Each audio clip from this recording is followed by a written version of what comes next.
நம் ஆண்டவர் இயேசு கிறிஸ்துவின் நாமத்தினால் மகிழ்ச்சியும் சமாதானமும் நம் அனைவரோடும் இருப்பதாக. சாலமோனின் ஞானம் 12:1-2 மற்றும் 16-20 முடிய. உம்முடைய அழியா ஆவி எல்லாவற்றிலும் உள்ளது. ஆகையால் தவறு செய்பவர்களை சிறிது சிறிதாய் திருத்துகின்றேன்.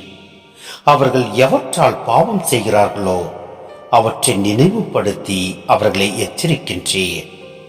ஆண்டவரே, அவர்கள் தீமையிலிருந்து விடுபடவும் உம்மேல் நம்பிக்கை கொள்ளவுமே இவ்வாறு செய்கின்றேன். உமது ஆற்றலே நீதியின் ஊற்று.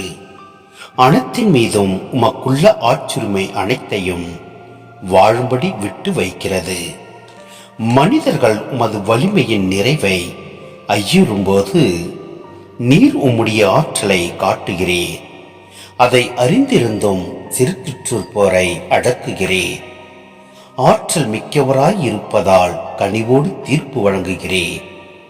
மிகுந்த பொறுமையோடு எங்களை ஆள்கிறேன். ஏனெனில் நீர் விரும்பும் போதெல்லாம் செயல் புரிய உமக்கு வலிமை உண்டு. நீதிமான்கள் மனிதநேயம் கொண்டவர்களாக இருக்க வேண்டும் என்பதை இச்செயல்கள் வாயிலாக உம் மக்களுக்கு கற்றுக் கொடுத்தேன். உம் மக்களை நம்பிக்கையால் நிரப்பினே. ஏனெனில் பாவங்களிலிருந்து மனமாற்றம் அருள்கிறேன். உம் ஊழியர்களின் பகைவர்கள் சாவுக்குரியவர்களாயிருந்தும் மிகுந்த கனிவோடும் இரக்கத்தோடும் அவர்களை தண்டித்தே. அவர்கள் தங்கள் தீச்செயல்களை விட்டுவிடும் பொருட்டு காலமும் வாய்ப்பும் அவர்களுக்கு கொடுத்தே. சிந்தனை: எகிப்தியர்கள் பாம்புகளையும் பல்வேறு விலங்குகளையும் வழிபட்டு வந்ததால் கடவுள் பாம்புகளை கொண்டே அவர்களை தண்டித்தார் என அறிவுறுத்துகிறார்.